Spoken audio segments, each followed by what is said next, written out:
Okay. So, Bob, this is going to be the Bob show. So what I might do is just to start with, we'll mute everybody except for you, Bob, and myself. And that way we can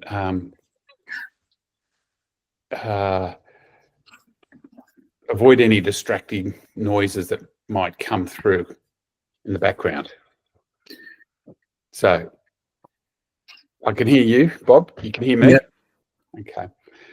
The purpose of this Q&A is to try and get a handle on your target audience.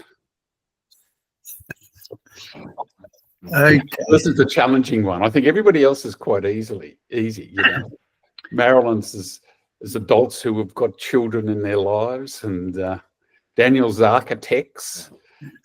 Lynn's very much the grey nomads. Is a prime one.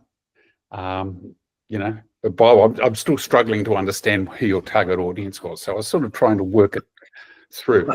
Now, have you had a chance to do the avatar? Yes. I went through modules 2 and modules 4 yesterday. Yep. And I've taken notes and try to get together what you was going to expect me to say, given the fact that you asked me to sort of fill out the forms and present what I took from those modules.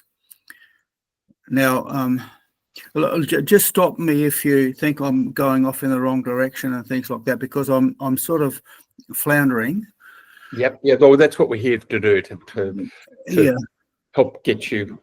Okay. Well, the thing is that I've had coming up 32 years of research and writing, and it's somewhat different than the person like that's going to write a Mills and Boon, and you know, that's about a girl that grows up in a English village and falls in love and gets married and things like that. So you've got a paradigm, you've got a model, you've got a theme that well, what's it about? You know, what's the questions here?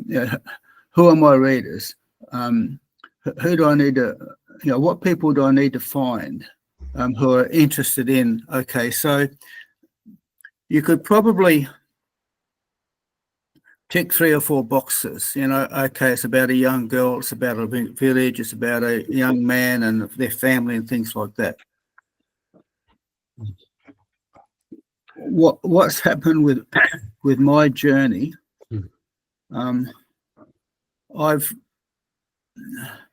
Just give you by way of example, I've tried over that 30 plus years many times to write up my thesis on university campus. I studied at Monash University, 73, 74, 75. I studied modern history and politics. That was in the wake of the Vietnam War, and the university lecturers were told that it's not politics, it's social studies, and they reacted to that and said, no, we're teaching about politics because it's politics that's getting us into this bloody Vietnam War, and we want out of it, that type of thing. Okay. Yeah. Now, so if I want to write up my thesis on university campus, and I've studied modern British history and politics, it would be fairly clear that I'd have to do some undergraduate studies in other fields, okay? And I was asked, well, what's my work about? And I said, well, it's about biology, anthropology, paleontology, ancient history, theology, cosmology, quantum physics, geology, and archaeology. Okay, yep. Very broad. Okay, so it's not the Mills and Boon type thing where you're talking about little village and family and, girl meets boy type thing. And I did a little bit more research on, I went through some of the notes that I've sort of been putting together. So when I, write my latest book, which is, I've just got 10 copies of my latest book with the latest revision. And I sort of thought, well, when I do that research, I sort of better make sure that I tick all the boxes, that I've actually got all the things together. So when I revise a book, I don't think, oh, God, I forgot to put in whatever. Now, okay, who are my readers? Who do I need to... I need to find people who are interested in... You ready for this? Ley lines, earth chakras, ancient history, ancient technology, meaning of life, fertility gods, out-of-place buildings and artifacts, flat earth theory, reproductive systems, near-death experiences, politics, why is it happening, dual sex deities, quantum physics, fossil fuels that aren't fossil fuels, UFOs, consciousness, spirituality, Darwinism, unexplained geology, archaeology, cosmology, and the moon. Like... Yeah. No, it's in a way, it's good because I'm covering a broad area of many diverse interests. So if I sort of put up, look, there's a bit of a problem with the moon. Those guys in 1969, they didn't really go to the moon. It's all a load of rubbish. There's a lot of people that are interested in that. There's a lot of people interested in flat Earth. So basically, I'm sort of got a very, very broad target audience, and basically it's everybody that's not asleep, and that's the people that are asleep probably make up about 98% of the population of planet Earth, but the 2% of the people that are sort of saying, look, what we got taught at school is a load of rubbish. What we see on the 6 o'clock news is a load of rubbish, and we need to find a paradigm that works. And that's my. You might want to read that, right? Can you see all of that? Yes. Yep. Quite a bit there. So I just, if we just pick one. Okay, one that I mean, there's a couple of things that have screamed out to me. Yes, that's what I want to hear. Over the time that we've been discussing your work and what you do, what you've created, is there's, when we look at a target audience, you talked about your thesis originally, when you're at university. Yes. Okay. Your target audience, when you're writing a thesis at university, is the lecturer who is actually going to mark it. That's it. It's the only one that you need to worry about. Getting your mark. Sometimes you have to, when I was at university, I knew that quite, pick that up straight away. Answer the way they wanted to answer, and you get great marks. Yeah, well, that's but that, you can create something at university. You can create a thesis that your professor wants to give you a big tick for, but the rest of the world goes, oh, that's just rubbish. Doesn't matter. You got the tick. You move on. That's true, but yeah. So when we look at books, or let's just talk about marketing in general. Okay, you can turn around and go, everybody needs this. Look at Rod's book Cell Shock. It's all about how the cells work and how you can how we can extend our lives and live a longer, healthier, happier life just by the way we consume food and lifestyle we lead. Now, everybody needs that, but there's very few people who are actually going to absorb that or take it on board. It's like you, Bob, it's the 2%. Yeah, yes. It's like Marilyn's got, teaching kids how to read. There's every parent, every grandparent, every auntie and uncle, should embrace that, because helping kids learn how to read better and improving literacy skills is going to make their life a lot more meaningful. The kids' life's a lot more meaningful going forward. Great legacy to leave, but I can guarantee you there'll be less than 2% of people who would actually take it on board. Yes. You know, so that the 2%er bit, okay, applies to everybody. You know, like Daniel, you've got your book on, you know, drongo neighbours, for want of a better term. You know, everybody's got neighbours. Everybody's got a drongo neighbour living up the street. But there's less than 2% of people who'll buy the book to have a bit of a laugh about their drongo neighbour up the street. You know, and same with you, Len. You know, there's only going to be a small percentage of people who want to learn about the history. You know, the history of Australia. You know, this part of the Kimberley.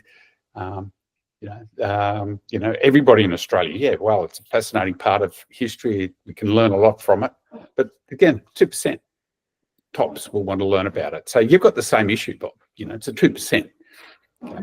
Can I comment there? Yep.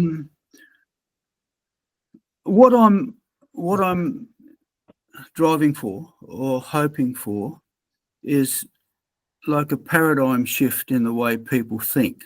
Like, okay, you go back to Copernican revolution, and everybody thought that, you know, the sun and the moon revolves around planet Earth. Okay. Well, you know, like the Copernican revolution and others like Bruno, who was burnt at the stake, basically what they were able to do was to provide overwhelming, compelling evidence that their model was wrong. And, you know, the church and, you know, the people that, you know, scoffed at Bruno or burned him at the stake, and Copernicus and the others basically had to go running for cover because they knew that their paradigm was falling to pieces and it would no longer be acceptable, and that they're just going to make themselves look completely stupid by keeping on with a model that become indefensible. And, you know, this is what I'm sort of, you know, like the 2% can eventually become, you know, 98%. Oh, correct. You're never going to get 100% because there's always going to be some people that, you know, won't come on board. But like the reason why I've, you know, kept at it over this, you know, nearly 32 years, it was September 1993. Yeah, that I was in the Philippines and I got my download. I suppose there's a bit of a backstory to that because I was always the kid at the back of the class that had his hand up, you know, but. And I was always interested in why we're here. I got brought up in a Christian school, and, you know, we had prayers every morning, and I didn't accept that paradigm. And then mentioned Monash University, you know, in the 1970s, wake of the Vietnam War, and it was all Darwinism, okay? And I didn't buy into the Darwinism model. And so I was out there in my 40s thinking, well, you know, what's it all about? What's it all about? And then I got this download and I thought, well, that's interesting. I'll have a look at that, and not expecting that it's going to completely overtake my life. I initially thought, well, that's a pretty weird model, pretty weird idea, but I'll kick it around and see how it goes. And as I say, 32 years later, 6 books, you know, 500,000 words in print, and the wheels still haven't fallen off. And I tend to think, you know, like I go to all these meetings, and, you know, a good way for me to start my presentation is say, hey, listen, I've got a book on Darwinism that's got 56 Darwinian don't know. So give me a number between 1 and 56, and I can tell you, well, you know, 27. Okay, well, number 27, this is, you know, the 27th reason why Darwinism can't be true, right? And I've got 56 of them. I've still got to revise that because I've got another 4 or 5. So it's going to be 60 or more. Yeah. Now, you know, anybody out there, just put their hand up and give me one reason why my God can meet Siri can't be true. Okay, just give me one. Like I'll probably, you know, walk out the room punching myself in the face because like I don't, I've got a fair bit invested in this, and it'd be pretty annoying to, that there was something out there that was obvious that I didn't see. But no one's ever given me one reason why my model can't be true. And I've got 6 books, 500,000 words in print. Evidence, right? No, get all of that, Bob. We're not here to turn around and debate the content of your books, okay?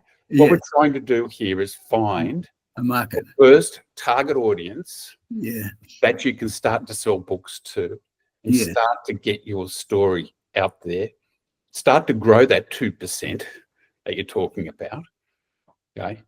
Because at the moment, all I'm hearing is that it's everybody, and then it's 2%, but it's everybody in that 2%. And I think if you start doing that, you will not get your story out there. Nobody will hear it, okay? I've just grabbed some things that you're talking about. You talked about contrary thinking, and one of the little tools I use to see if there is a target audience that exists is a Facebook tool, and I do a search in groups. Okay, it's just search groups. These are groups of people who gather together around usually a particular topic.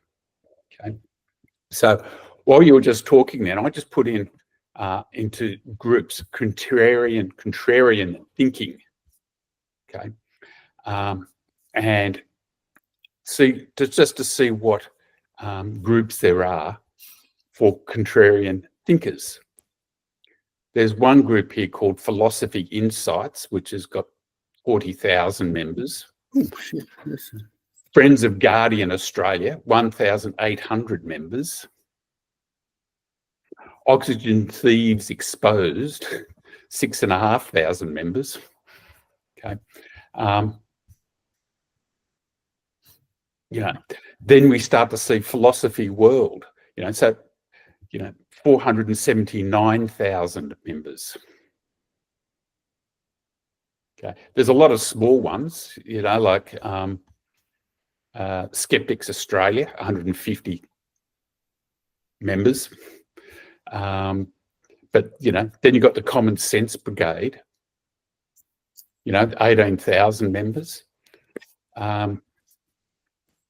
So I'm thinking here, I'm just throwing it out there for you, Bob, is that, starting to hone in on people, it's what we call the thin edge of the wedge, particularly with you. It's really important to get the thin edge of the wedge. Finding one of those, is it a contrarian thinker? Is it, I think it's a philosophy thing. So how do I find these contrarian thinkers? If I just... Okay. What I'll do, I'll share my screen. Yes. And I'll go into Facebook and I'll show you how we find things. So these things. I'm just going into my Facebook. I'm sharing, so you can see my Facebook screen. Yes. Yes. Radio.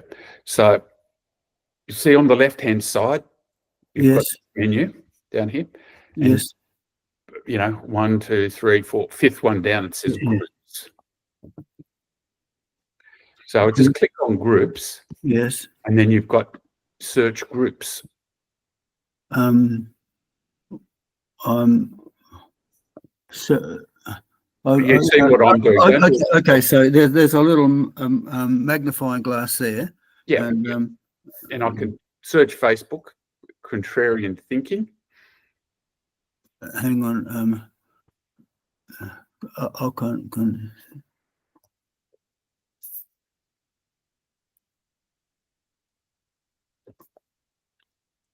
So I just enter that, and you'll now see that it shows the groups. Okay. That they might not be called contrarian thinking. Yeah, of course. Yeah. You probably put in a keyword, a search term that covers contrarian thinking, and that's why you get things like Philosophy Insights and Oxygen Thieves and Philosophy World. Yeah. Well, these guys are the skeptics would have been a good one, but there's not many people. But let's go. Let's just search for skeptics. Yeah. Well, actually, I've been to them, and they've got a group in Adelaide. Well, I presume it's a related group because they're called Skeptics Australia. Yeah, here it is now. I've just got it number 1 up here, Skeptics Australia. Yeah. Well, they were very good back 7 or 8 years ago, but the last time I went to one of their meetings, they nearly threw me out. Right. So. Yeah. Well, what I'm saying here, Bob, is that there are people like in Australia. There's a group there called Skeptics Australia, 5,700 members. Yes. So one of your target audience could be. Yes. Skeptics. Just search. Try 1, 2, 3, 4. Just keep on hitting those skeptic groups or contrary thinkers, and they're the 2% that I'm tackling. Very, very good. So contrarian thinking, again, this was sort of a bit more broader, but you can see there's a lot of people in the philosophy world, particularly, who are, I think, very much aligned with your potential as a target audience, so they're philosophy thinkers. Yes. People who are, it's very much philosophy stands out. Yes. So there. Yeah, so let's just stop sharing and come back here. So just for everybody's sake, searching in groups gives you an idea. Are there anybody? Is there a number of people out there that meet your target audience, or where you think your target audience might be, and it can help you refine it down. So Bob, you could be I think one of your target audience would be skeptics. Yes. Okay. Another one, you could label it contrarian thinking. Yes. Thinkers. Also, just probably about 6 months ago, I found a Facebook page called Ley Lines and Earth's Ley Lines and Earth's Mysteries, and I started posting my stuff on there, and immediately they made me a #1 contributor, and some of the posts that I put up within a couple of days had over 600 likes. And, wow. And in December 2024, when I was one of the speakers at the Cosmic Consciousness Conference, Yulara, there were, and I had a table there as a speaker, and I also was an exhibitor. I had 2 or 3 people that came up and said, "Oh yeah, I saw you on this Ley Lines and Earth's Mysteries." And now, I'm just going to share that sorry to interrupt you, Bob. I'm just going to share screen again, and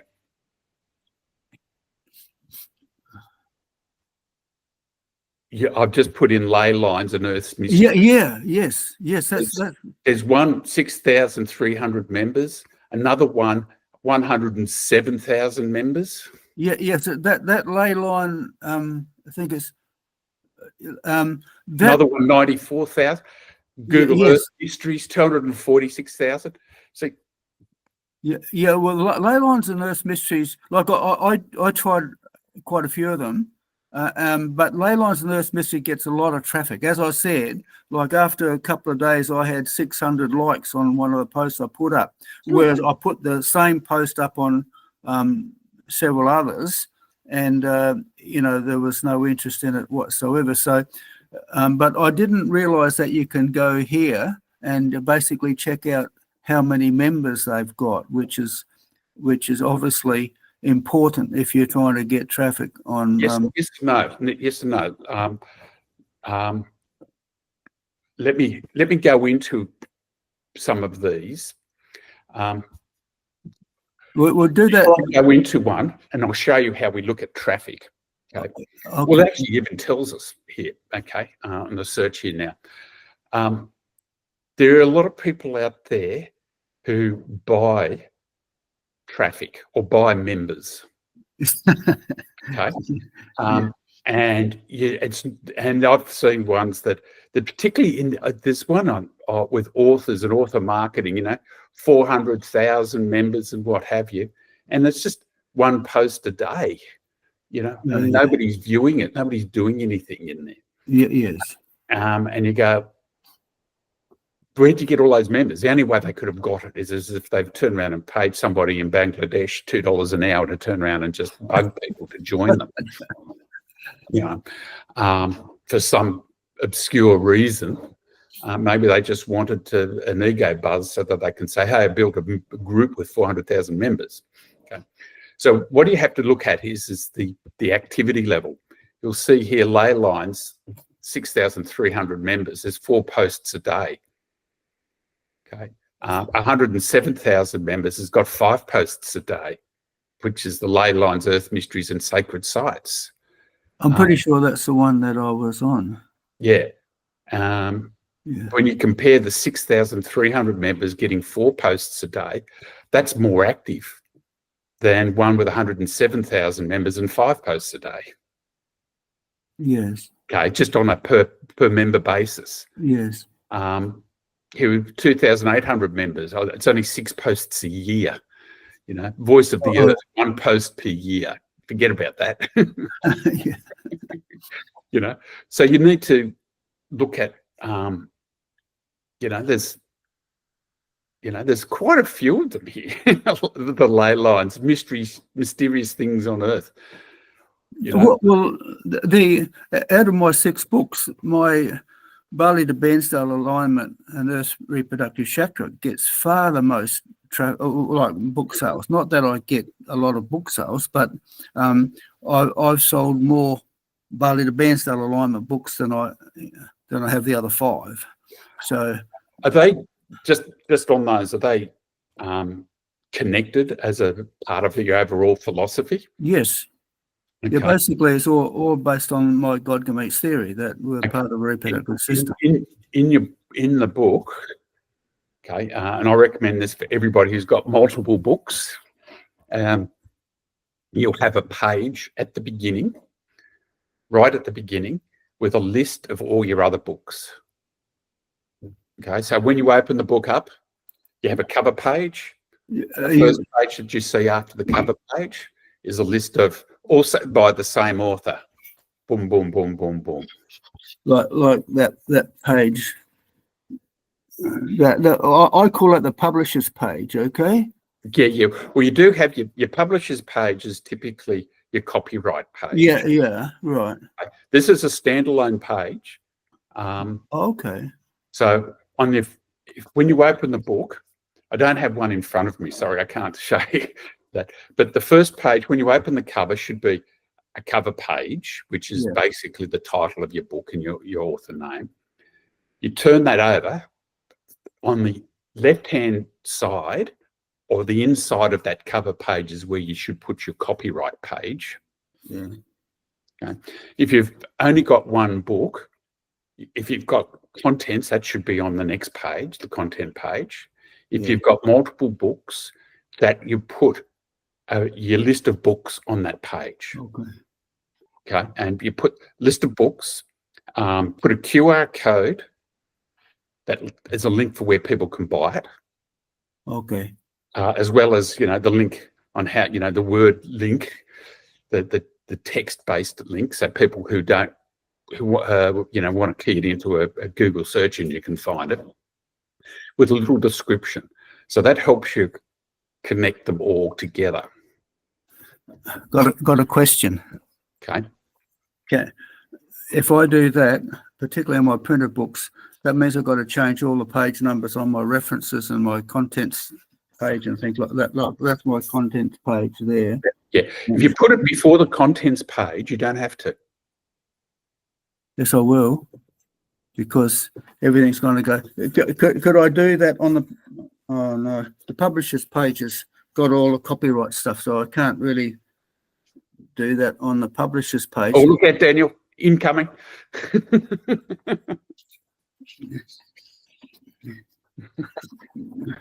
Maybe. Yeah, when I normally format a book, okay, I format the front section, which without page numbers. Yes. So contents page. Yeah, I might be able to do that. Yeah. Yes, because you can actually change the page. Or yes. you've got it as, you can drop it in if your book is if you got it in PDF format, you can drop it in. Yeah. As a page, a sheet of paper, basically. Yeah, and you can start. You can put page number 1 on, which is actually page number 2. If you turn, you can. Yep. Yeah. Page number 1 starts on sheet number 2. Basically. Yeah. Normally, when I do the revision, I sort of have to revise in the middle somewhere, or the front of the back. Yep. So that's not going to work. But if it's right at the very front, you can just start page number 1 on page number 2, and then the rest of it. Yeah. Okay. Problem solved. Yeah. The other thing you want to do, if you've got a website, you want to get people to connect directly with you, and that way you can communicate to them directly about your book and your other books. Yes, I've got a contact page on my website, and I do occasionally get an email from on that page, which has got a list of all your books on it. Yes. Okay. Right at the very top, then I would say connect directly with the author. Yeah. With a QR code and with the, how to find your URL for your website. So you can actually start to collect names and addresses. So Lynn, you'll be getting an email, and Daniel and Marilyn, you'll be doing the same, I think, be getting emails directly from Books Online Australia with who's bought your book, so you're capturing it that way. But Bob, your books aren't up there on that. So you're not getting it generated whenever somebody buys a book. You'll get a copy. You'll get to know the detail of who's bought the book. You'll have to encourage them to connect and give you that detail somehow. And that's why having that page at the front of the book will help you drive traffic and get them to connect with you, so that you can then communicate about all your other books. Yeah. Yes. More effectively. Yeah. And my recommendation would always be, if you've go the easiest path to start with. Okay, so I know you're passionate about all your books, but if one book is selling well and people connect with that, like the ley lines, yes, start with that. Yes, I just sort of fell into that concept by accident. But get that moving. That'll build you. You can use that to build your author platform. Yes. And that's why you can start to get your books and your name in front of that 2% of the population who are contrarian thinkers. And then you can start to build from there and make it 3% and 4% and 6% and 10% of the population. Yes. But until you start that point, you're not going to be able to do it. That's just how marketing works. Yes, I'm well aware of that. Yes. That's the reason why I'm here, because I need to, I think it was mentioned at one of the other of our group meetings that, it's sort of jumping out of one cart into another. Like, I've been 32 years basically researching and writing. And I didn't expect that was going to happen that way, because I thought, well, once I've written my book, from 1993 up to 2001, 2002, it was all, I'm going to write a book. I'm going, and everybody have a big laugh, and and then when I got my book, I said, well, there you are, there's my book, So, and back in the early 2000s, there wasn't such a thing as print on demand. Basically, you'd go looking for a publisher, and so I just thought, well, okay, I better go and look for a publisher. And I was thinking back then, well, I'm now getting out of the creative process into the marketing process. But then along came book 2, 3, 4, 5, and 6. And I'm now just saying, look, I've got to draw a line under that, that creative process and get into the marketing side of which is a whole lot different now than it was back in the early 2000s. Like social media didn't exist and print on demand didn't exist. So the whole publishing world has changed in the last 20 years very rapidly. Yes. And it's continuing to change. I actually predict that before long, in the next 5 years, the vast majority of books that are sold will be sold directly via self-publishers rather than the traditional marketing, traditional publisher. Yes. Because the traditional publishers are just not moving with the new order of things. Yes. They're just not up with it. So yeah, we're going to see, you'll see that change.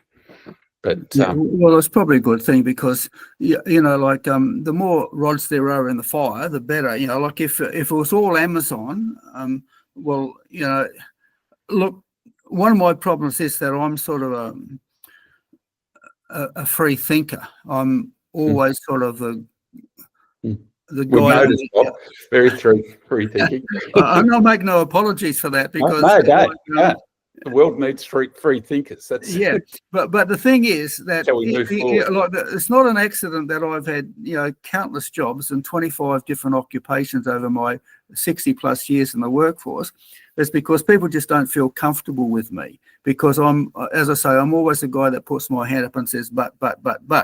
Now I don't make any apologies for that because most of the time I've made plenty of mistakes in my life, but a lot of the time I've been the one that's right and everybody else has been bloody wrong, as with my list of all of these ones.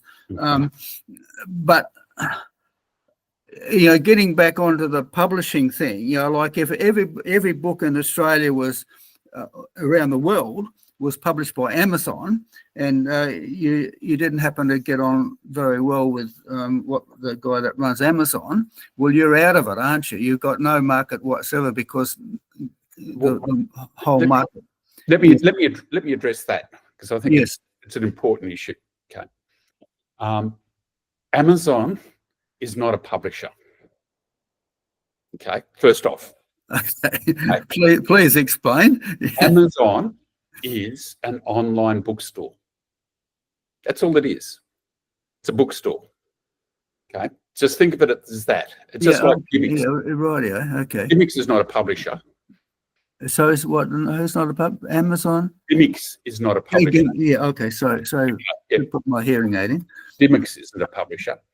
Amazon isn't a publisher. So Amazon started off life as an online bookstore.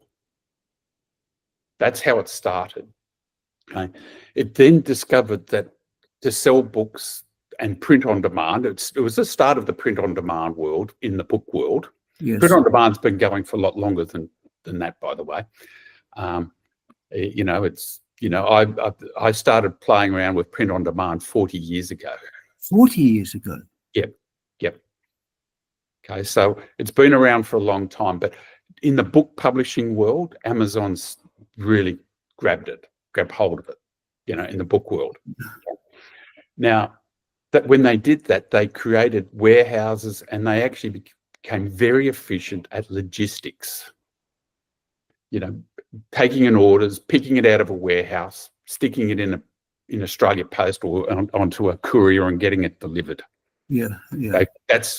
So now their vast majority of their business is the logistics business. They've moved away from the book world, even though they still are the largest online bookstore in the world. Yes. Okay. By far, not just a little bit. By far, there's over 50,000 online bookstores in the world, by the way. Yep. Okay. Amazon would have close on 75% of the market share. Yes. Okay. So if you want to sell books, okay, if that's your goal is to get your message out there, you have to be in the biggest bookstore in the world. Okay. Yes. Well, I all of my books are available through Amazon or KDP. Yeah. Yes, yeah, KDP, which is the Kindle direct publishing, which is really not a publishing company. It's actually just a bookstore. It's a bookstore. Okay.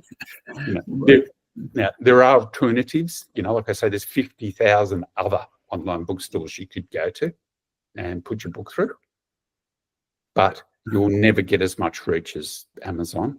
And if you set your book up correctly in Amazon, it will flow out to those, not all of them, but probably about 20 or 30,000 of them as a feed, a direct feed, that they take direct feeds from Amazon into their own bookstores. Is it possible to have two or more?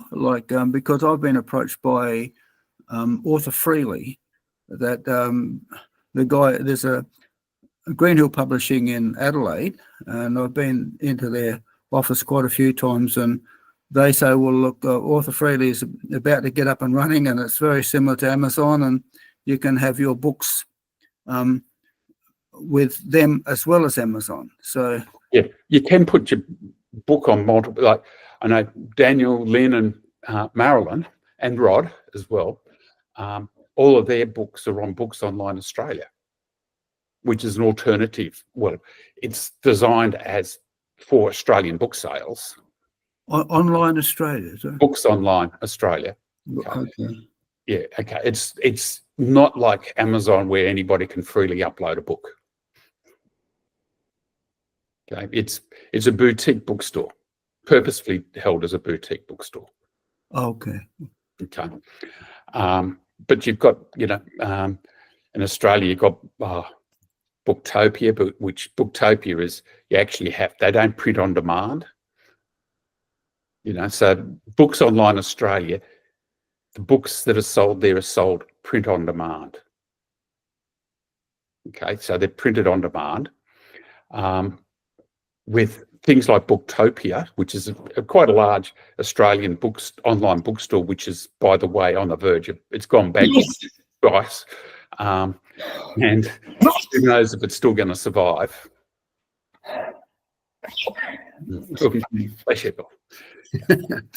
Sorry about that. Yeah. Those Booktopia is basically just a logistics bookstore, which means it's like Dimick's bookstore. Dimick's have got an online bookstore.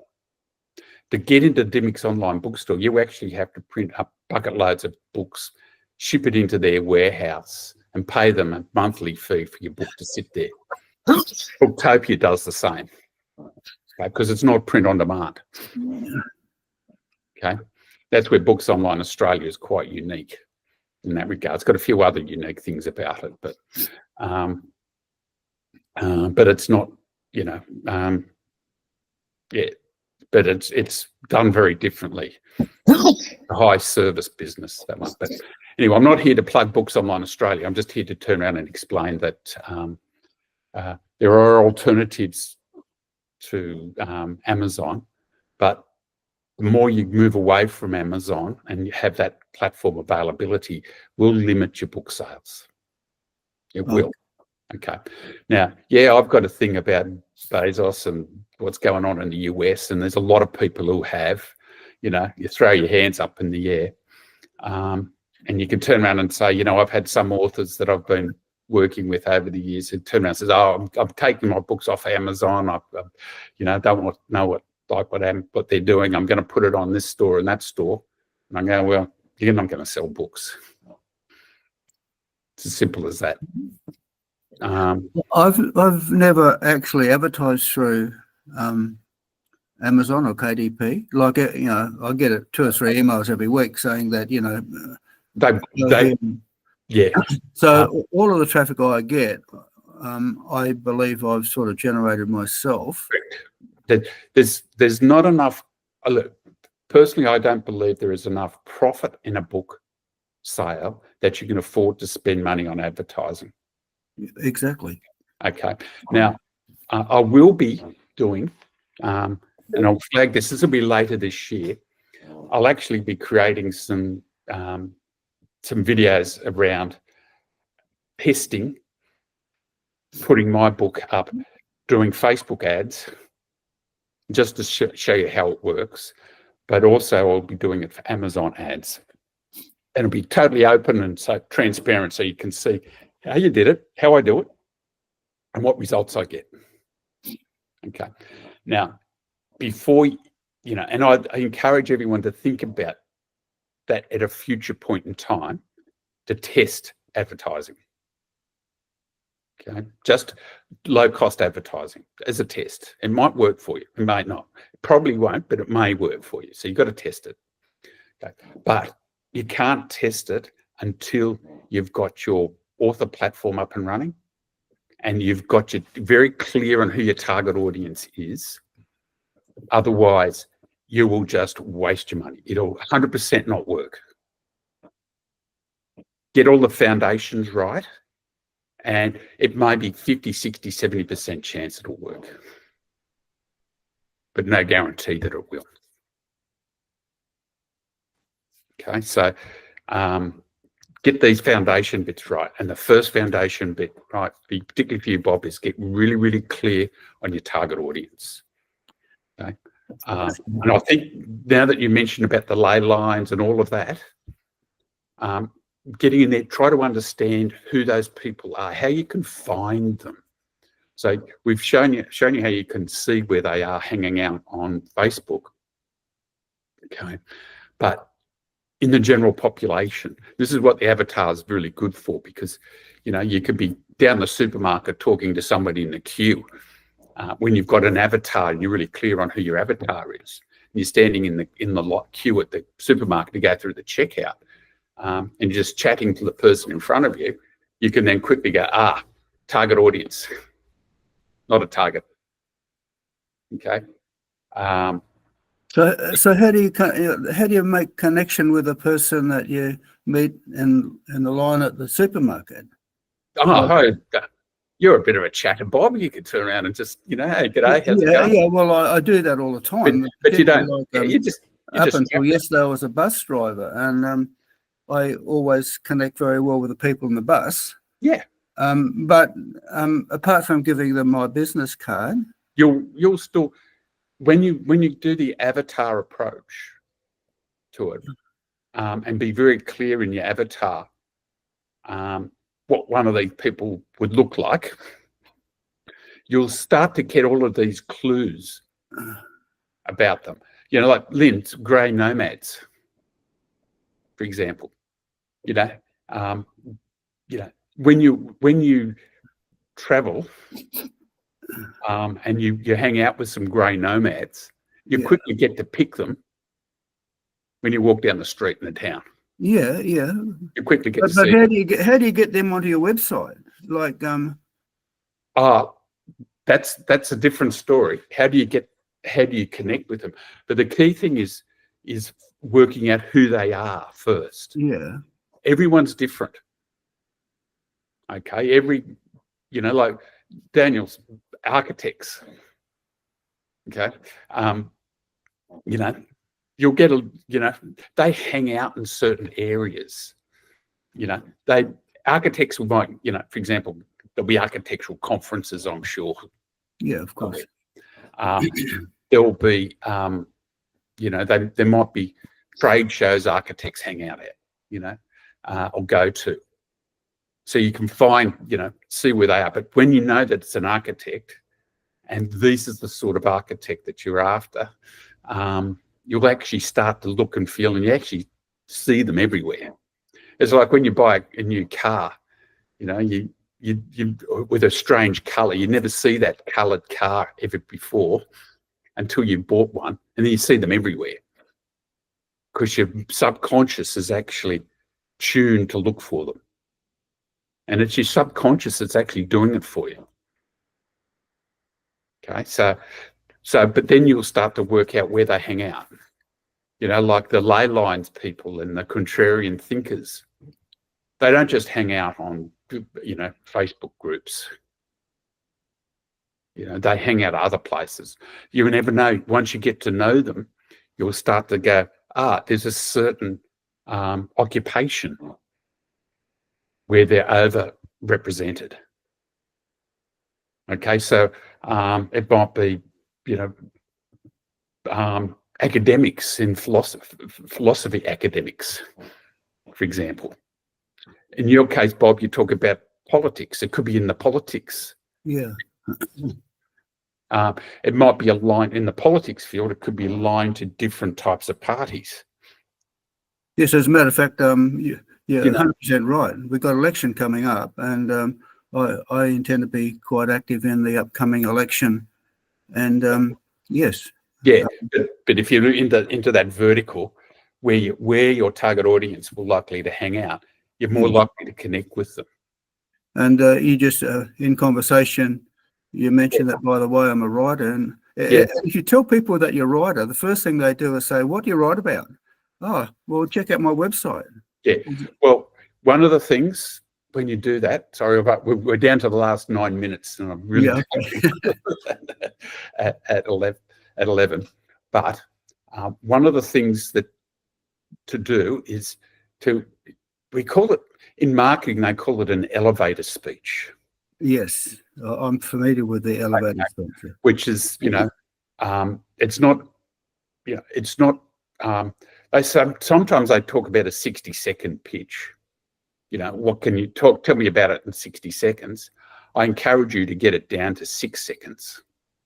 Yes, my pitch is, basically it's helping, authors take on the world without costing the earth. Yes. That's my pitch. Well, and then they'll ask, how do you do that? Yes. So one of my 25 different occupations was in sales, and probably I spent more time in sales than I have in any other 24. Yeah. And I'm familiar with that. Yeah. Very quickly, Bob, I think you just refine it down. Start with your ley lines, maybe, or one of your books. And it could be very much along the lines, it's you challenge people to think about life differently. Oh yeah, that's how do you do that? In these books I talk about energy lines, ley lines, and how they turn around and influence this or that. Well, I just tell people that in 1993, and nearly 32 years ago, I came across an idea which might be the meaning and purpose in life. And it's not 42. I would actually say, and it's not 42. 32. 42. 42. Haven't you heard? Yeah, okay. And that's right. It's not 42. The meaning of life, the universe, and everything. But and then I just say, well, look, I thought this was a crazy idea, and that I'd kick it around for a week or two, and the wheels would fall off. But 32 years later, 6 books, 500,000 words in print, and the wheels still haven't fallen off. Yeah. So I think that's, there might be something to it. Yeah. And by the way, here's my card. Check out my website. That's my elevator pitch. Good. Come buy the book. And some do buy the books. Yeah. Yeah. But everyone think about your elevator pitch. The 6. Yeah. Well, I've also been thinking. And then the 6 second. Yeah. Do it. Bring it right back. So. Yeah. What's it for? Have you got an answer as to why we're here? Check out my books, because I've got a model that I think will stand up to scrutiny. So can I make a suggestion? Yes. Is rather than, because that sounds like you're spoon feeding them. Yes. I'd be along the lines, I've created this model where you can work it out for yourself. Oh yeah. Okay, that's very good. Contrarian thinkers don't want to be told, because they're thinkers. So yeah, it's helping them transform. That's a transformational thing. Okay. Well, so we're down to the last 5 minutes, and so I'm going to have to call it quits there with you, Bob. Okay.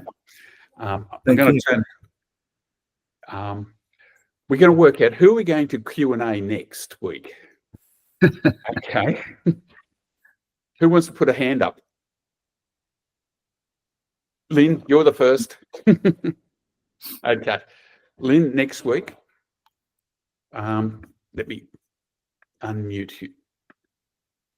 I can't unmute. I've unmuted it. You can unmute yourself. Okay, beautiful. Okay. So yes, Lynn, so let's do a Q&A with you, so we can help you move forward in your marketing efforts. I think we've travelled a long way with Bob today, which is good. I think we've made some good progress there. Let's see if we can get you moving along, Lynn, because I think yours is an interesting one too, because you've got the grey nomads. And we can learn a little bit. We can all learn a little bit more about finding grey nomads, but I think it's I'm not sure if it's grey nomads is really the ideal one either. So let's go on. We'll do some research and we'll go and see what we can find with Lynn for next week, and help that move forward. Brilliant. Yep, that would be really good. Okay. Things have gone a bit quiet lately. Okay. Well, it's nearly the season for the grey nomads from down south anyway to get moving.